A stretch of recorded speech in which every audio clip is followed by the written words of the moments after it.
YouTube, what's going on? It's HIGHMMA, and today we are going to be discussing the recently fully announced UFC 307 card. It's a pretty crazy one. I'm not going to be going through the full card today, just focusing on the main event. Some early predictions, if you will, just my thoughts on the card itself. And, you know, like I said, a couple early predictions. I'm not going to waste no fucking time on the intro, so let's get straight into the video, because the first fight that I am discussing is Roman Dolidze versus Kevin Holland. Now, if you've been a fan of the channel for a while, you'll know how I feel about Roman Dolidze. I am not the biggest fan, and yeah, don't get me wrong, I think he's a good MMA fighter. I just think he's got, like, pretty much no personality. He's a pretty boring guy. But aside from his personality, his last fight went pretty well for him. He beat Anthony Smith at light heavyweight. I'm pretty sure he's going back down to middleweight for this bout, though. So I'm not sure how that's going to affect him. Last time we saw Kevin Holland in the octagon, he broke Mikel Oleksiejczyk's arm with a pretty brutal armbar. And I think that I will be leaning towards Kevin Holland as this fight gets closer, man. I mean, I think, you know, we've seen him beat elite people. Well, I say elite, not like elite, but high-level people before. He's beaten Jeff Neal. He's beaten Anthony Hernandez, Joaquin Buckley, Michael Chiesa. These are all fighters that we are well-known and aware of. That are well-known, I should say. And don't get me wrong, he's taken a lot of losses as well. He's lost to Michael Page, Jack Della Maddalena, Stephen Thompson, Marvin Vettori, you know, and these aren't the best names to be losing to, but at least they are also high level. You know, Roman Dolidze has lost to the likes of Imavov, someone who I don't consider to be that much of a good fighter, and Marvin Vettori. Now, I know that Kevin Holland has lost to Vettori as well. I'm just saying, like, you know, that isn't the greatest guy to be losing to in middleweight if you're trying to make a claim for the title or anything like that. You know what I'm saying? But I think that Kevin Holland is pretty good and well-rounded. He's got great submission game, and he showed that in his last fight. And he's got good stand-up, and he has knockout power as well. And I think if he just fucking locks in for this fight, instead of trying to be a fucking nonchalant dreadhead about the whole fucking thing, we might see a Kevin Holland masterclass, and we might actually have to start taking this guy serious. But he just never takes anything serious, so we can't necessarily say for certain that he will lock in for it. And Roman Dolidze is a guy who always turns up no matter what, so you can't fully count him out. But my early prediction for this fight, I think, is going to be a round 2 submission for Kevin Holland. I think maybe an armbar or maybe a triangle choke. I see him throwing up. I see him throwing something crazy up from the bottom if he gets taken down. And I do think that he will be able to hang in there on the feet with Dolidze. So I think I'm going to be backing Kevin Holland in this fight. I was very impressed with his last one. Yeah, nothing more I can say about this fight, man. Let's keep moving through the fucking card. Next fight we are talking about is Joaquin the Gremlin Buckley versus Stephen Wonderboy Thompson. A fight that I did not see coming, but I am kind of happy with. This fight definitely should have been MVP versus Buckley instead. I feel like they just didn't throw MVP into it because they knew Buckley would beat the fuck out of him and expose him for not being as good as people think. Yo, sorry to tell you the truth in such a harsh way, but it's the fucking truth, man. But let's talk about this fight and focus on what's going to happen in it. I think we're going to see a lot of fucking head kicks is what I think. You know, Joaquin Buckley is someone who has some pretty slept-on taekwondo and just, like, kicks in general. And he has power, man. Like, he's got some heavy fucking hands as well. And we saw him in his last fight against Ruziboyev, who's absolutely massive for his division.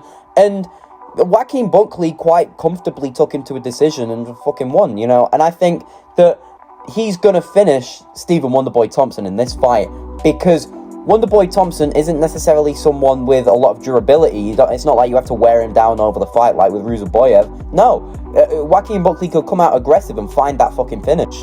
Like, look at that motherfucking last fight from Stephen Wonderboy Thompson against Shavkat Rakhmonov. You know, Shavkat finished him. Why can't Buckley? We've seen Wonderboy get sparked out on the feet before, and I think Buckley has the power to do it. And I think this is going to be a bit of a statement fight for Buckley. You know, he's down at welterweight now. He's taken out a couple decent names, but now it's time to take out a extremely well-known name in Wonderboy Thompson and really put himself on the map. in welterweight and show everyone that he's not there to fuck around. And I think after this fight, if it still makes sense, they should do MVP versus Joaquin Buckley, because I think that is another winnable fight for Buckley, and that will be a sick name to have on his resume as he works his way up through the welterweight division, on top of having Stephen Wonderboy Thompson if he does beat Stephen Wonderboy Thompson. Now, as I always do with my predictions, I try and see a path for victory for both fighters if I actually give a fuck about them. So, what is Stephen Wonderboy Thompson's path to victory here? I really do think it is just expert distance management and using a lot of fucking body kicks. I think the way to get Buckley away from him is to, just spam the body kicks. Don't let him close that distance, because I really do feel like the power in Buckley's hands are going to be too much for Stephen Wonderboy Thompson to take. That's just my prediction. But I'd like to know what you all think about it, so leave a little comment below if you feel like it. But there's nothing more I can say about this fight, so let's keep moving through the card. Movsar Evloev and Aljamain Sterling, versus Aljamain Sterling, is the next fight that I'm going to talk about in today's video, and it is a bit of a weird fight. Not the fighters themselves, it's just they have very boring styles, so this could make for a really boring fight or a really entertaining one. Sometimes you put two boring guys together, they make something interesting happen. But I'm going to be real with you. Sorry for that weird fucking sniff pause thing. I'm going to edit that the fuck out. No, I'm not, because I'm lazy as fuck. But, you know what? I think that Evloev is going to win. I just can see him smother wrestling Aljamain Sterling. I think he'll be a bit heavy for Sterling to be dealing with. Evloev is a big motherfucker, man. And although Sterling has there's more chance of him actually finishing the fight, like he's more likely to throw up a little submission, or he's more likely to try and hammer in some ground and pound given the chance. I don't think he's going to get the chance against Movsar Evloev. You look at Evloev, he's on an 18-fight win streak, undefeated of pure decisions, man. I don't even know. Most of them are decisions. And he's beaten like 3 decent names in the division in Danny Ige, Diego Lopez, and Arnold Allen. People say that Diego Lopez fight was a robbery, I'm pretty sure. And I've heard people say the Arnold Allen fight was a robbery. Now, I'm not just sure if this is people just hating because he's, a fucking Russian. But I don't mind the guy. He's boring as fuck. But I have a personal hatred for Aljamain Sterling for what he did to my Peter Yan. So, I'm going to be picking Movsar Evloev. Evloev will hump Aljamain Sterling to victory. He's going to grab him, put him on the fucking ground, and sit on him till the fight ends. That is what I'm predicting to happen. That's my short way of saying what I think is going to happen. I think Aljamain manhandling Calvin Kattar is nothing to take serious, because Calvin Kattar is a fucking vegan soy boy, and we should not take him seriously in the featherweight division. So, for all those reasons I've given you, Movsar Evloev will beat Aljamain Sterling come UFC 307, if that's the fucking card we're talking about in today's video. I don't even know, man. I'm filming this in 2 parts, man. I don't fucking know, man. But let's keep moving through the card, because the next fight we are talking about is Jose Aldo versus Mario Bautista, I think his fucking name is. But that's the motherfuckers that we're talking about next. Jose Aldo's winning, man. I don't give a fuck. Bautista seems to be more of a submissions guy, yet he got submitted via armbar by Corey Sandhagen. I don't give a fuck. I'm picking Jose Aldo. You can't stop me. Jose Aldo will win this fight. Look at what he did to Martinez. Like, this guy is old, but he's got fucking hands. And one of the most important things that he still has at his age is the speed. He has the fucking speed.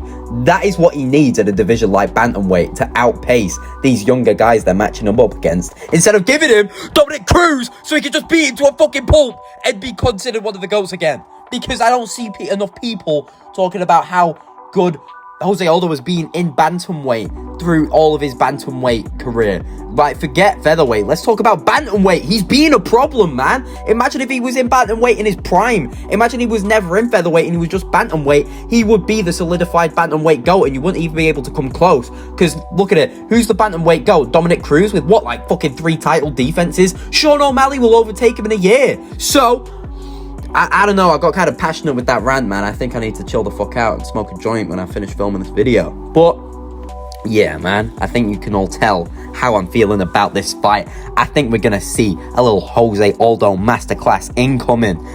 Bautista's on a good win streak, but, you know, Jose Aldo won his last fight, and like they say, you're only as good as you were in your last fight, so I'm picking Jose Aldo, motherfuckers. I think it's going to be a decision, and he's just going to beat the shit out of Batista for 3 rounds. That's what I see happening. If you disagree, I don't really care, and I don't want to see your comment down below. Jose Aldo, the GOAT. Don't give a fuck. Let's keep moving through the card, because the next fight that I'm talking about today is Alex Poatan Pereira versus Khalil Roundtree. So I guess I am talking about 307 today. I'm not even lying, right? They call me HIGHMMA for a reason. I'm that fucking stoned. Yo, I thought I was talking about 306. I swear that's just happened. Bro, what the fuck is my timeline? But I need to... Yo, I promise, boys, I'm gonna pull my shit together after this fucking video. Bro, this is just a one-off. Bro, my brain is braining today. This video is gonna be so much longer than usual, purely just because of the bullshit I'm talking in between. Do a fight analysis, motherfucker. Why am I still talking? Right. Pereira versus Roundtree. Here's my takes. So, I think that Pereira's gonna win via round 2 finish. I think Roundtree will be able to last out the first round. I just think Roundtree's a little bit too small for Pereira. Like, you know, I mean, he's too small to beat Pereira. I think Pereira's just going to be able to find the head kicks and find the hooks. I just think that he's going to be able to use his usual ways of cutting off the fence and just get Roundtree up against the fence, just start teeing off. Only way that Roundtree can win this fight is via brutal counter shot, similar to the Israel Adesanya one. I think, you know, he could try and shovel in some decent fucking leg kicks on Poatan, but the thing is like, at light heavyweight, Poatan is a mythical fighter, and when he retires, we will remember him as the guy who would have molly-whopped John Jones at light heavyweight. I don't give a fuck. The only way John Jones would have beat that fight if he got his hands on Alex Pereira, because if a Pereira would have chinned Jones, he would have got sleepy time, motherfucker. I don't care. So, I personally think that Roundtree has a better chance of beating Pereira than a lot of contenders in the division. I'm not going to lie. That is a hot take of mine. But I still think Pereira's going to beat him. I'm predicting round 2 head kick KO. Not much more I can say, man. I mean, look at Roundtree. He did good in his last fight. He beat Anthony Smith. Well done, Anthony Smith, who's an old fucking idiot. Like, he's not really beaten a Ankalaev or a Yuri or a Jamal Hill or even someone like even lower in the rankings that's got a lot of hype, like a Carlos Ulberg or anyone like that. He's not beating none of them. And, you know, as we all know, this title shot is kind of undeserved, and I think Pereira's going to show us why it was so undeserved. I think we're going to see a finish. But with all of that being said, I'm going to say something that I said in my last video. I am not counting out Khalil Roundtree, man. Khalil Roundtree has fucking power when he wants to have power. And if Pereira leaves his chin just out there in front of Roundtree will put him out. But I don't see it happening. But I just had to say that is a possibility. Just in case it happens, I can say I said. So, yeah, man. I think I'm going to wrap the video up there. I've been yapping a lot. I'm probably pissing you all off. You're probably going to be sat there thinking, oh, HIGHMMA, I fucking hate that dude, man. I don't know why I turned into a prepubescent Sean Strickland to say that. But I hope you all enjoyed today's video. Bro, I'm forgetting my own outro, man. What the fuck is wrong with me, dude? You know what I'm going to say? You don't have to like. You don't have to motherfucking subscribe. Do what the fuck you want, man. But I hope you all have a good day, good night, good whatever the motherfuck you're doing. And I'll speak to you all tomorrow.